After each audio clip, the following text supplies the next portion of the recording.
What are we doing? So today, I'm gonna be visiting my dad in jail.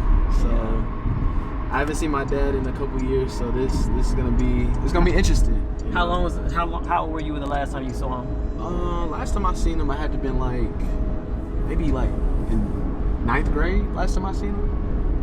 I want to ask you this. I think a lot of people can relate to what you are feeling, but a lot of people don't know what it's like to go through what you've gone through.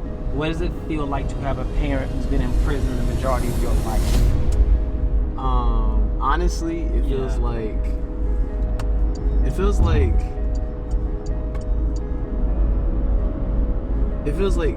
I don't know. It's like you want somebody. It's like you missing, because I was able to see my dad for a year, so I was able to bond with him. Mm-hmm. You know, when I was 4 years old, I was able to bond with him a little bit before he got locked up for a while. Yeah. And I had this relationship with him, and it's I had this relationship with him, and now police took him away, and it was kind of sad. For me, it was honestly sad, and I feel like it kind of, it probably created some type of abandonment issues, because it's kind of when my dad left, even though it's not like he walked out my life, it's when the police take him away, it's dang, things is out of my control, and it's gosh. I can imagine. I mean, it's when you lose a figure like that, a parental figure, go straight here.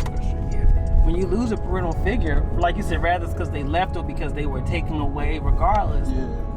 If a parent can go, then in your mind, anybody can go. Yeah, exactly. Right? And it makes you rethink everything. Yeah. You rethink everything. Honestly, it made me kind of scared of I know he had his own issues, but it made me scared seeing. It made me, kind of afraid of the police, to be honest. Yeah. Even though my dad had his own issues and stuff. Do you make her right here? Do you think that? How do you think that having your father away, if at all, did it affect how people treated you? Honestly, I feel like people did think that I was gonna be like my father. And we look alike. All this stuff. And I felt I tried. There was a point in my life where I guess I fit that stereotype, and I acted out because I fit that stereotype. Did you think that you acted out because people thought you were gonna be that way, so you acted the way they believed? Exactly. Okay. Because I was like, I mean, y'all think that anyway, so all right, y'all think I'm gonna be a bad kid, so let me just be a bad kid, and then later on in my life, I'm like, you know what, I want to prove them wrong. I don't want. Yeah.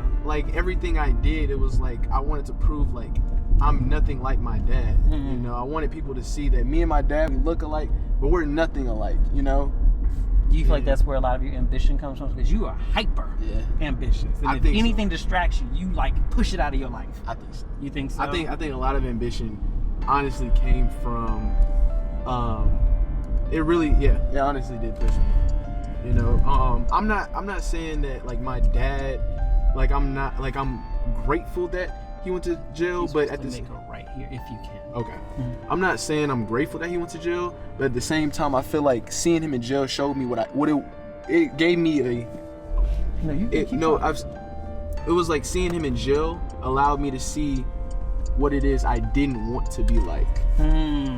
So that's a blessing. It was almost like a blessing, because it showed me what I didn't want to be like, and it pushed me to not want to go down that path. You know? People always wonder what made me so close to you compared to some of my other nieces and nephews. Yeah. And obviously, I think there was just a spiritual connection where I knew we had things in common in terms of our mindset on the world. But I think also I knew that you would face some big challenges being born to my brother. Because people would put you in that stereotype of who they thought you were, and hold you as one child can mess up and do one little thing, and then, that's just a little boy. You mess up. Don't be like your daddy. Exactly. And it was all of that, and so I'm I was like, you know what? I'm going to treat this child based on who he is and who I see him as. I don't care who his parents are. And I said, if I have the blessing to be able to see you in your full form, I'm going to make sure that if nobody else see you in your full form, I'm going to be one of those people. And I want to thank you for that, because that's exactly what you do. You believe in me. And that's, you know, and I want to thank you for that, because you believe in me. And like, you know I'm nothing like my dad, and you don't treat me ain't nothing like such. Exactly. You're your own person, just like we all are our own people. Yeah, and I want to thank you, you know, for that and believing in me. Absolutely. Because honestly, when I heard that, when I heard that growing up, honestly, when I heard that growing up, it would it would trigger me. You know,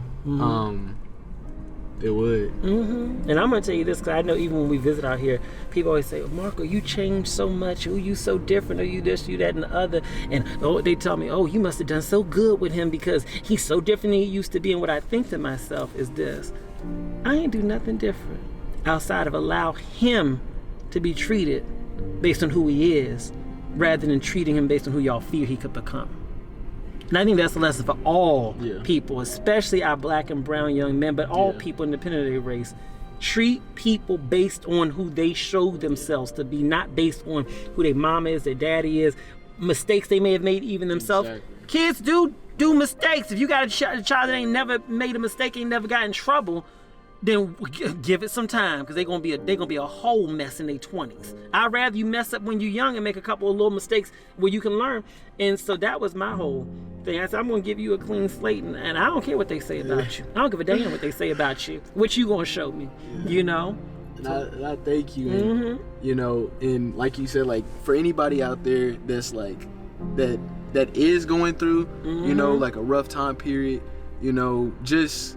And people, you know, if you feel like people don't believe in you, you know, just remain yourself and try to, you know, block out, you know, everybody's label of you, because no matter what, you know what anybody has to say about you, you know, what anybody's belief about you does not matter.